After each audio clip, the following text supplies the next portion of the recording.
안녕하세요. 상쾌한 기술사 세실입니다. 이번 시간엔 기술사 답안 작성 시 채점관의 마음을 사로잡는 법에 대해서 이야기해보려 합니다. 같은 답안이라도 표현을 어떻게 하느냐에 따라서 받을 수 있는 플러스 점수는 천차만별일 텐데요.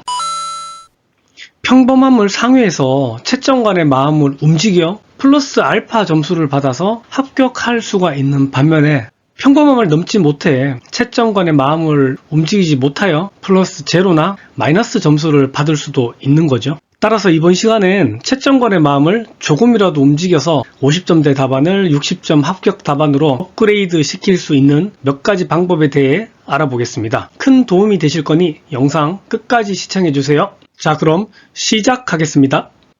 기술사가 될 여러분들을 응원합니다. 첫 번째, 페이지를 보기 좋게 채워야 한다는 것입니다. 10점짜리는 한 페이지, 25점짜리는 3페이지를 채워주시면 됩니다. 더 적게 채울 필요도, 더 많이 채울 필요도 없습니다. 채점관이 채점하기 편하도록 깔끔해서 채점할 시 채점관 기분이 좋아질 수 있도록 하자는 게 포인트입니다. 답안 마지막이 페이지 중간에 끊겨서 다음 문제를 기존 문제 페이지와 섞이게 작성한다면 이를 보는 채점관이 불편해질 수밖에 없겠죠. 10점짜리는 한 페이지에 25점짜리는 3페이지를 작성하되 출제자가 원하는 내용만 넣는다면 점수 획득에는 큰 문제가 없습니다. 많이 채운다고 반드시 합격하는 것도 아니고 문제가 요구하는 핵심 내용만 포함되면 점수는 나옵니다. 10점짜리 문제를 한 페이지에 그냥 꽉 채워서 집어넣었어요. 마찬가지로 한 페이지에 꽉 채워서 넣고 한 페이지에 꽉 채워서 넣고, 물론 대제목이 4개 있는 경우도 있고 5개 있는 경우도 있겠지만 지금 현재는 내용을 보기보다는 형태를 좀 보겠습니다. 25점짜리 역시 마찬가지입니다. 3페이지를 그냥 꽉 채웠습니다. 더 적게도 더 많게도 하지 않았고요. 더 적게 한다고 적게 채우지도 않고 더 많이 한다고 3페이지를 넘기지도 않았습니다. 네, 마찬가지로 3페이지에 딱 맞춰서 작성을 했는 경우입니다. 교량의 세골 같은 경우도 마찬가지로 3페이지에 딱 맞춰서 작성을 했습니다. 모든 25점 문제 역시 3페이지에 딱 맞춰서 작성을 한 모양입니다.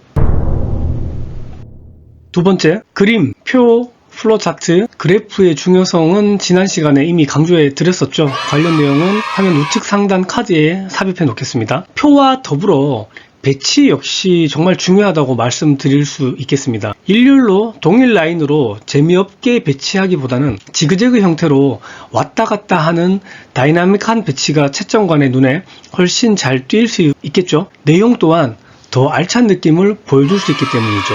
여기서 지그재그 외에 스태거드라는 표현을 제가 썼는데, 이 이유는 제가 해외 프로젝트를 할 때 도면상 기둥 철근 전단 보관건 위치가 동일 라인이 아닌 엇갈려서 시공되어야 한다는 표현이 있었는데요. 이때 표현한 문구가 스태거드라서 여러분들 도움이 되실까봐 이렇게 표현을 했습니다. 이 지그재그 관련된 패턴은 주로 25점에 많이 적용을 하게 될 텐데요. 그림이 좌측에 한번 갔다가 우측에 한번 갔다가 좌측에 한번 갔다가 또 좌측에서 우측으로 좌측으로 이렇게 지그재그 패턴으로 작성이 되었고요. 이 문제도 마찬가지로 지그재그 패턴으로 그림과 설명이 작성이 되었습니다. 이 문제 역시 그림과 설명이 지그재그 패턴으로 작성이 되었고요. 거푸집 문제 역시 그림과 설명이 지그재그 패턴으로 작성을 했습니다. 세 번째, 답안지 내부에 빈 여백이 보이지 않도록 해야 합니다. 채점관이 답안지 한 페이지를 보는데 약 10초 정도 소요된다고 하네요. 그 10초 안에 내 모든 것을 다 보여줘야 하는데 그것도 내 것이 최고다라고 어필하면서 점수 60을 써달라고 호소해야 하는 이 답안지에 다 채우지 못하고 오히려 빈 공간을 보여가지고 채점관으로 하여금 부족함을 느끼게 해준다는 것은 절대 안 되는 것이겠죠. 너무 빡빡하게 채워서 답안이 오히려 지저분해 보여서 안 좋을 수도 있지 않겠냐고 말씀하실 수도 있겠지만 본 시험장에서는 이렇게 빡빡하게 채우는 것이 처음 한두 문제야 가능할 수도 있겠지만 후반부에 가서는 물리적으로, 시간적으로, 체력적으로 매우 어려운 게 현실입니다. 따라서 그건 걱정하지 않으셔도 될 것 같고요. 오직 다 채우는 데만 전념하시는 것이 중요하다고 생각됩니다. 또 마찬가지로 10점짜리 문제들 보시면 빈 공간이 없이 거의 꽉 채웠습니다. 우측의 ACS 문제 같은 경우는 3번 대제목 우측에 약간의 공간이 남아 있는데 이 공간을 여러분들의 융통성을 발휘해서 채워주시면 되는 거거든요. 예를 들어서 벽체 강도 10MPa 이상이 아니라 벽체 강도는 10MPa 이상으로 적용해야 한다. 마찬가지로 벽체 최소 두께 250mm 이상이 아니라 벽체 최소 두께는 250mm 이상으로 적용을 해야만 안전성을 확보할 수 있다. 이런 식으로 추가적인 내용을 그때 만들어 가지고 넣으시면 되는 거예요. 뭐 어려운 건 없습니다. 다만 빈 공간이 보이지 않도록 해야 된다. 그게 지금 포인트인 거죠. 네, 마찬가지로 지금 빈 공간이 없이 꽉 채워놓는 답안을 지금 보실 수 있고요. 요 25점 문제 역시 빈 공간 없이 꽉 채워진 답안을 보실 수 있습니다. 네, 요 문제 역시 마찬가지고요. 빈 공간이 없고요. 네, 이 문제도 마찬가지로 빈 공간이 없게 작성이 되었고요. 측방유동 25점짜리 문제 역시 빈 공간 없이 작성이 되었습니다. 석공사 습식공법 마찬가지고요. 철골공사 용접변형 문제 역시 빈 공간 없이 꽉 채워서 작성했습니다. 합벽공사 문제 역시 동일하고요. 폰 관련 문제 역시 빈 공간 없이 그림이랑 설명이랑 꽉 채워서 작성을 한 경우입니다.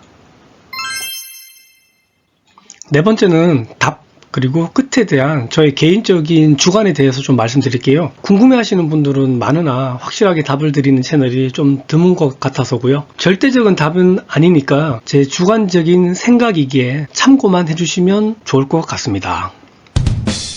10점짜리는 한 페이지 안에 모든 내용을 함축해서 작성해야 하므로 답을 적어가지고 한 줄을 소비하지 않는 것이 저는 유리하다고 생각합니다. 즉, 답을 적지 않는 것이 낫다고 생각합니다. 한 페이지라는 공간은 충분한 답안을 작성하기 좁은 공간이기 때문에 그렇습니다. 또한 끝은 답안 우측 하단 따옴표를 치고 작성을 해주시면 됩니다. 이렇게 10점짜리는 답을 작성하지 않고 우측 하단에 끝만 작성을 했고요.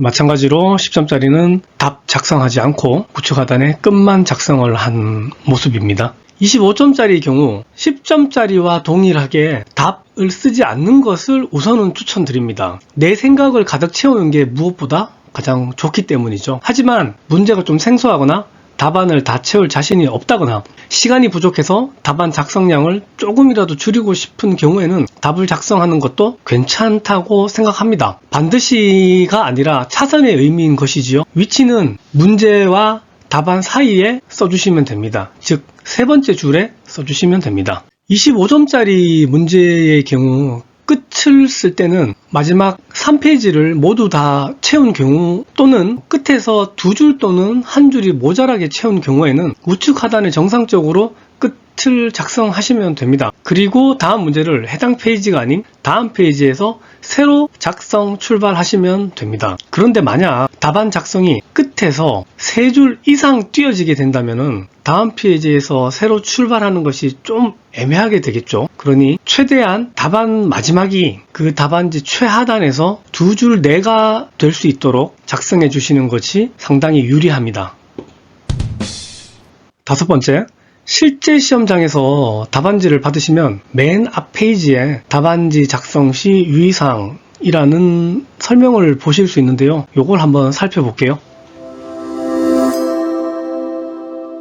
자, 2번 시험 문제지가 본인의 응시 종목과 일치하는지 확인하고 시행회, 종목명, 수험번호, 성명을 정확하게 기재하여야 합니다. 요거는 그냥 말 그대로 작성을 하시면 되고요. 3번 수험자 인적사항 및 답안 작성은 지워지지 않는 검은색 필기구만을 계속 사용하여야 합니다. 즉 검은색만 사용이 되고 파란색, 빨간색 같은 컬러링 펜들은 사용이 불가합니다. 9번 보시면 기작성한 문항 전체를 삭제하고자 할 경우 반드시 해당 문항의 답안 전체에 대하여 명확하게 X 표시하시기 바랍니다. 라고 되어 있거든요. 이것도 유의해 주시면 좋고요. 11번 각 문제의 답안 작성이 끝나면 바로 옆에 끝이라고 쓰고 최종 답안 작성이 끝나면 줄을 바꾸어 중앙에 이하 여백이라고 써야 합니다. 이 끝에 대해서는 방금 전 제가 4번에서 설명을 했으니까 넘어가도록 하겠습니다. 5번 보시면 답안 작성 시 자, 직선자, 곡선자, 템플릿 등을 사용할 수 있습니다 라고 했거든요. 실제로 시험장 가보시면은 많은 분들이 자신만의 템플릿, 자, 그리고 곡선자를 많이 가져와서 시험 치는 걸 보실 수가 있는데요. 저 같은 경우에는 시험장에 가서 템플릿, 곡선자를 사용하지 않고 오직 직선자만 사용했습니다. 왜냐하면 그때그때 답안 칸수에 따라서 그림의 크기가 달라질 수가 있더라고요. 그리고 그 해당되는 그림 템플릿 인터페이스를 찾는다고 시간이 또 걸릴 수도 있기 때문이었죠. 그래서 저는 직선자만 사용을 했고요. 4번 보시면 답안 정정 시에는 두 줄을 긋고 다시 기재 가능하며 수정 테이프 사용 또한 가능합니다 라고 되어 있습니다. 네, 물론 가능합니다. 근데 실제 시험을 치다 보면은 문정 오타 작성 시에는 두 줄 긋고 작성하면 되나, 큰 표나 뭐 예를 들어 그림을 잘못 그리는 경우에는 난감할 때가 좀 있습니다. 실제 제가 시험 당시 표를 하나 되게 잘못 그려가지고 네 줄을 더 그린 적이 있었습니다. 그때 순간적으로 엄청난 고민을 했었거든요. 이거 모두 삭제를 하고 새로 그려야 되나? 아니면 두 줄을 그을까? 아니면 X를 칠까? 그러려면 시간이 없는데 그냥 투자니 너무 찝찝하고, 그 바쁜 와중에도 한 40초, 50초 정도를 고민을 한 것 같아요. 그런데 최종 결론은 잘못 그린 추가표 부분에만 지저분해 보일 수는 있겠지만 두 줄 다 긋고 그 자리에 그냥 새로운 내용을 문장을 작성을 했습니다. 그리고 그 시험은 최종 합격을 했었어요. 제가 느낀 최종 결론은 이미 그린 건 다 죽이지 말고 최대한 살리고, 수정 시에는 최대한 깔끔하게 두 줄만 긋고 계속 진행하면은 문제 없다라고 판단 내렸습니다. 괜히 완벽한 완성을 위해서 추가 시간도 내고 모두 삭제하고 새로 작성하기보다는 있는 그대로 해서 최소한의 수정만 하면 충분하다고 판단했습니다.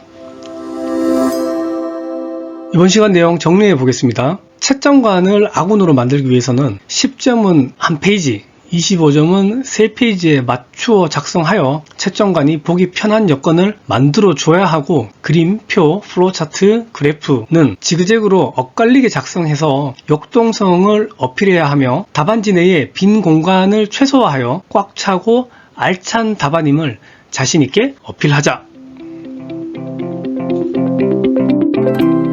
본 영상이 도움이 되셨다면 구독과 좋아요 부탁드립니다. 기술사 세실이었습니다.